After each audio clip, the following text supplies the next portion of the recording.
Hello everybody, it is Sunday the 13th of August. I want to talk about three things here. I want to talk about the two towers, the two watchtowers that should create our judgment, our sound judgment. I want to talk about peace in heaven and how it is to be achieved. I want to talk about how we bring things into this reality in a state of peace, because that's when the door opens. Before that, the judges will keep it closed. So,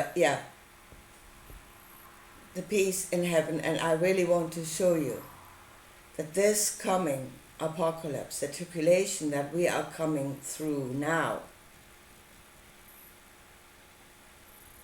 Jesus was the first rider of that apocalypse. He was the one bringing the sword, the one that was given the sword. He said it himself. Do you think I bring peace? I bring division. I bring a two-edged sword. He was the first rider of this apocalypse. And really, he overcame our defenses. Our defenses, our watchmen, were overcome by compassion. I want to show you this here. And really, that this is world now is a reflection of that story, of the entire New Testament. This is the outcome. We are in the Great Tribulation, and it's the outcome of that teaching. And just to show you what actually happened there. So if you talk about the two towers to start with, you know, God has got two cherubims standing at the edge of his garden that judge who can enter into it. We are a reflection of that. We have two towers at the entrance of our garden that should judge what should come in.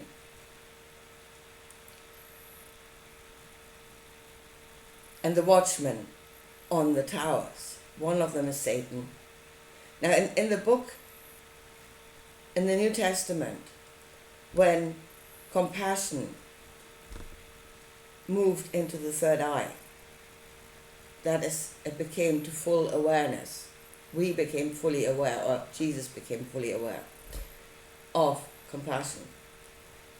And then becoming aware of what compassion can work. So he met a judge. That judge was Satan. And Satan is the knowledge of danger, whether or not it is dangerous, and it is fear. It is the energy of fear and the knowledge of danger. And Jesus overcame Satan. And he came into this world.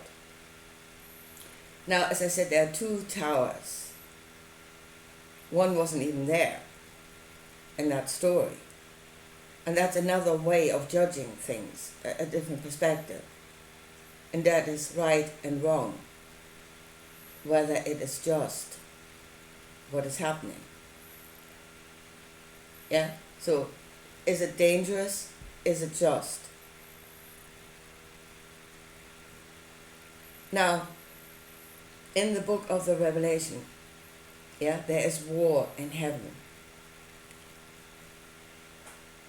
And here is divide and conquer.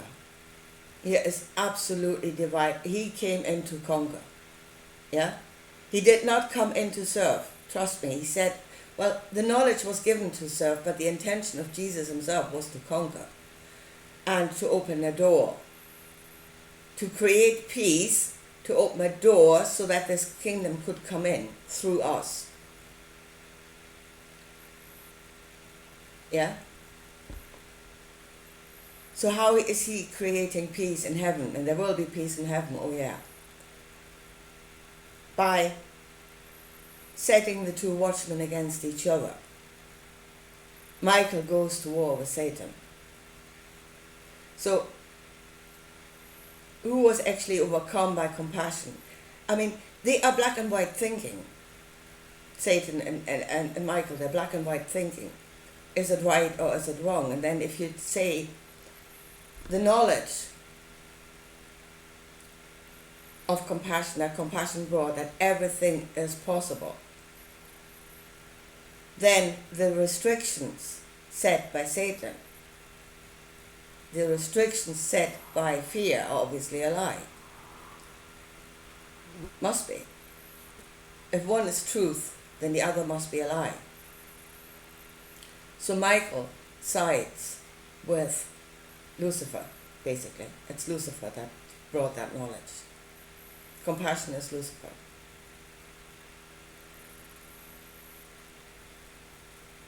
And then the two watchmen go to war with each other. One gets chucked out of heaven, gets expelled, and the other fights to the death.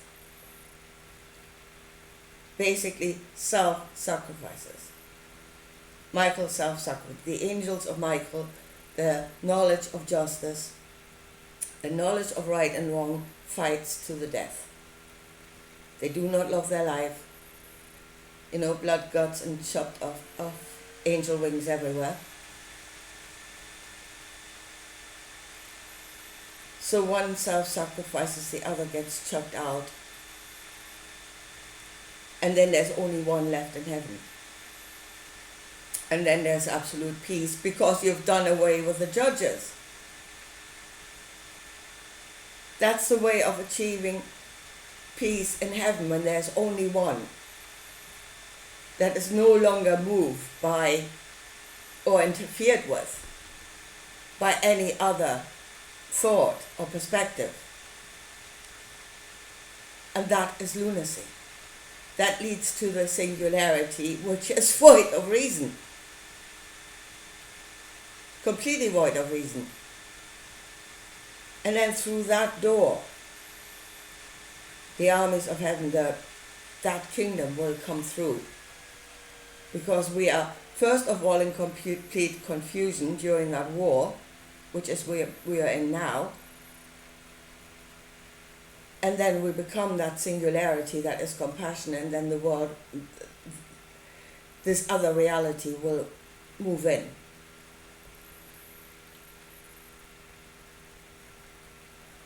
So, it is like a virus. It is actually the depiction of a virus that spreads through the body and overcomes everything else until it becomes the only thing. Now our body, if you look at that picture of our body, we have got viral DNA or in our body that was in cooperation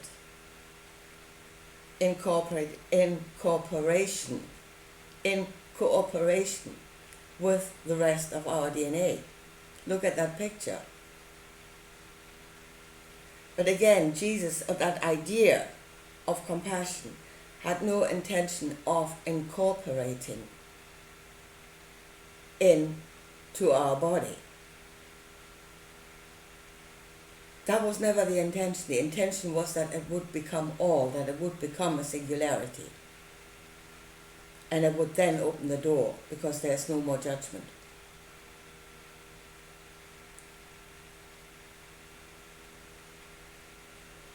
Right, so our two towers were overcome. They're crumbling and they're being overcome. They're at war with each other.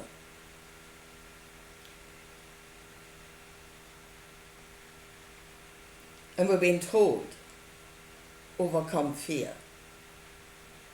Yeah? Fear is nothing. Forget it. It's a lie. Satan is a liar. I know he's not. Danger is real. Satan is not a liar. The law, our sense of justice. I mean, look at the state of law in this world. Look at the state of the judges.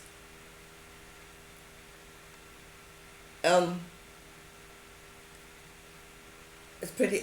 It has become completely ineffective, or it only serves one thing. And that is the story. Again, in the book, he made a choice who to serve.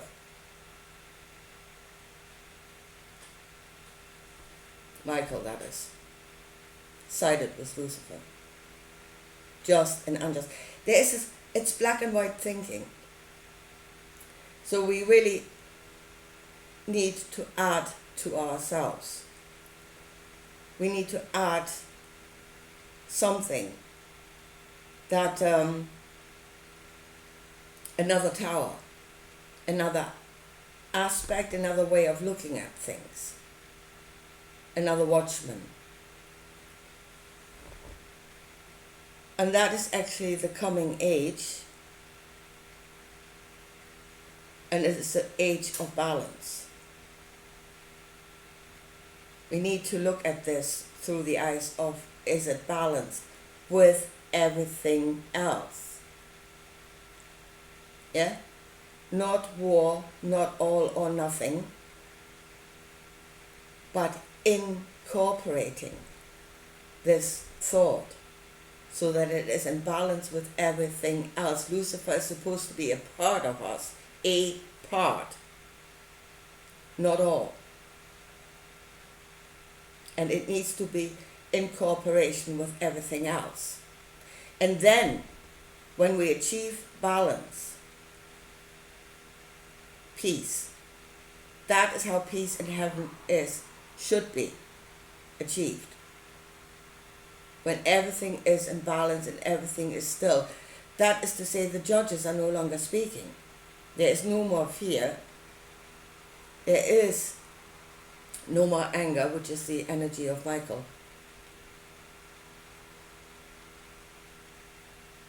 Then that is the moment of certainty. That is peace. And I would say that is the moment where we know something is right, and we should know that we receive that one thing. But again, that peace, that moment of peace is achieved through reason. Yeah? Where all the aspects have spoken to one another and have come into agreement, and then the judges are still. That moment should not be achieved by chucking the judges out of heaven so that there is only one left and there's nothing speaking against it.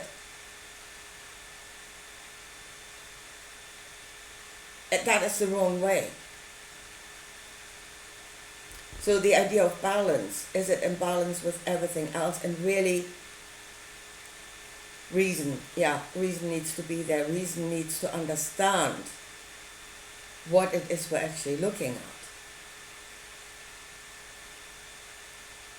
at. Reason needs to find out what compassion actually is, what it does, what it cannot do. See, compassion cannot be all because it cannot do all. Compassion needs to be received. That's its boundaries. And something that has boundaries cannot be all, obviously.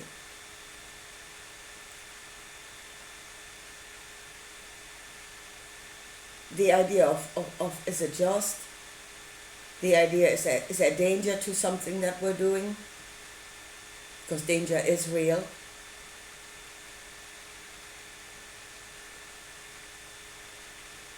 Those are the pillars, those are the watchtowers at the entrance of our garden. Yeah? You say God is in heaven and he's got cherubims guarding his garden. And no, we are not supposed to have any. That's your lower nature. That is wrong, wrong, wrong. You need to let go of it so that the light of heaven can enter into you.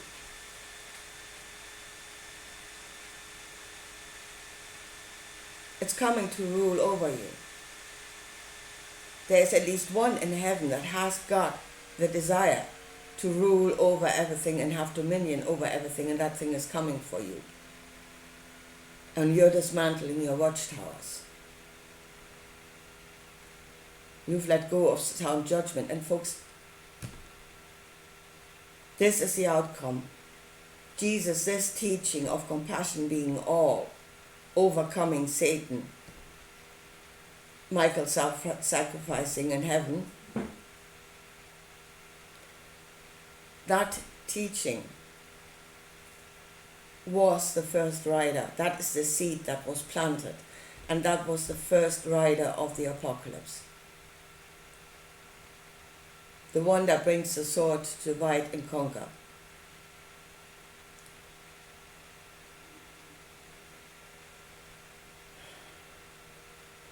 But we cannot get to a point where we stand up and say those are our judges and they are good. They are trying to keep us safe. Yeah?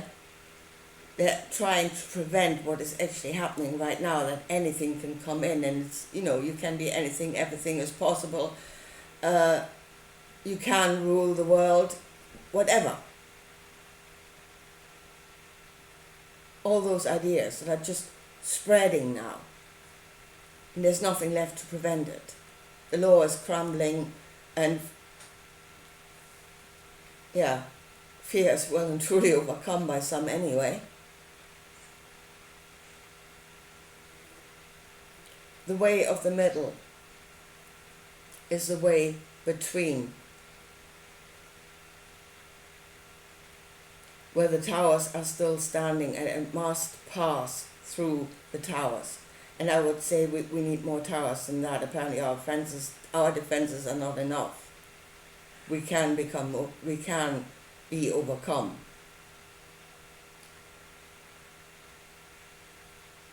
So I would suggest triangulating this thing and having the thought of balance there as well. And then whatever comes in must be judged. And it doesn't matter how light and wonderful it looks. In this world, things can look extremely beautiful and are being totally deadly.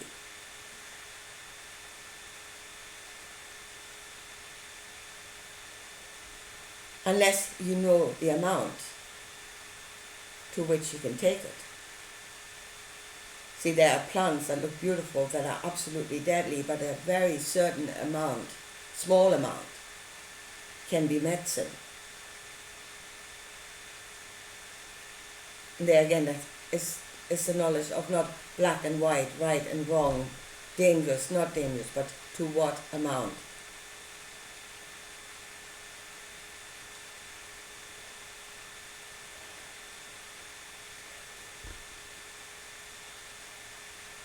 The reason why we're not getting there is because we're not allowed to look at ourselves. We're looking at these teachings and it says this is speaking about something else. It's somewhere else. It's far in a place far away. No, it's right inside of you that these things are happening.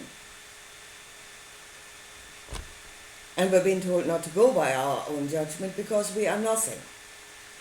And this whole idea of guilt,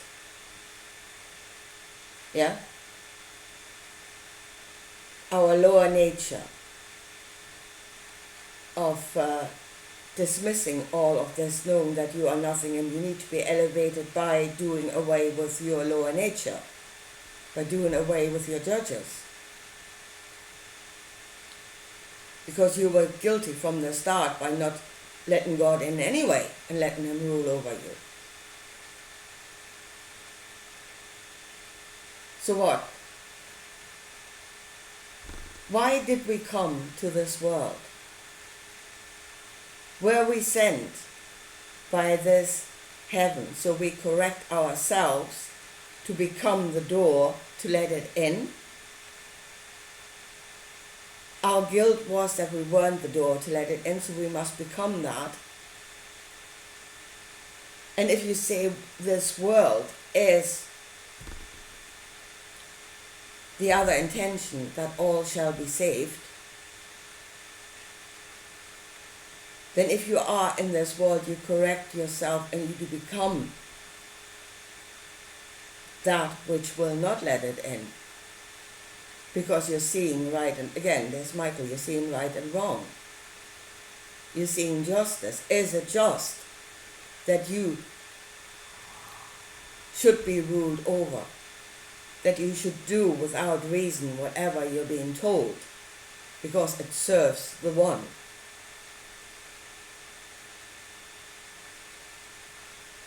What is the correction you're going through? Again, start thinking first of all what is right and wrong to start with. And then the correction you're going through here is that you learn to ward off evil.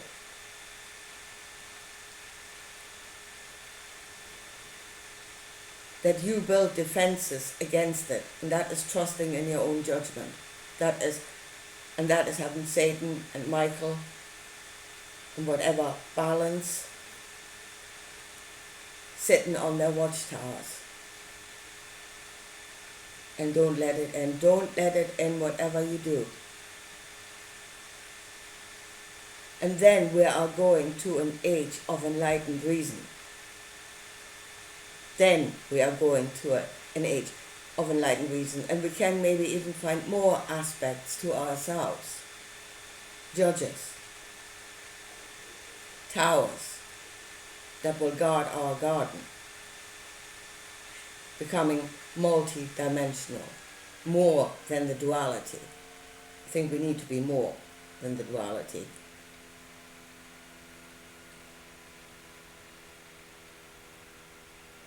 We've been taught this, but the churches are the servants of that God in heaven. They are the servants of that which will come to rule over you. They are the embodiment of wanting to rule over themselves. All those institutions. They are the depiction of the will of that God in this world. They are ruling over you. They are the ones that are crumbling your watchtowers through their teaching. And folks, this is the outcome.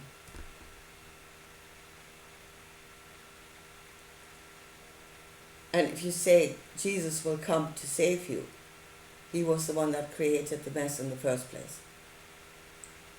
He was the first rider of the apocalypse. He created chaos. And now you're sitting there waiting for him to save you. Well, we should let him back in. The knowledge of compassion, yes, we should let it back in.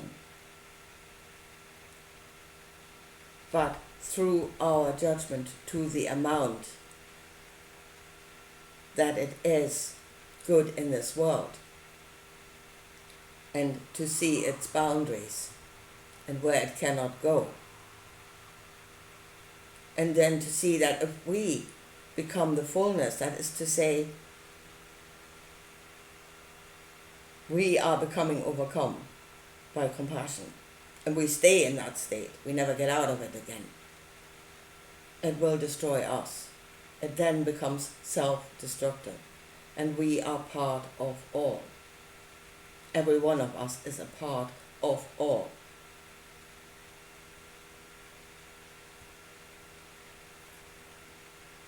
And we count for something. We have a right to be. We are not to self-sacrifice. Anyway, folks, I leave it at that for today. And talk to you again soon. Bye.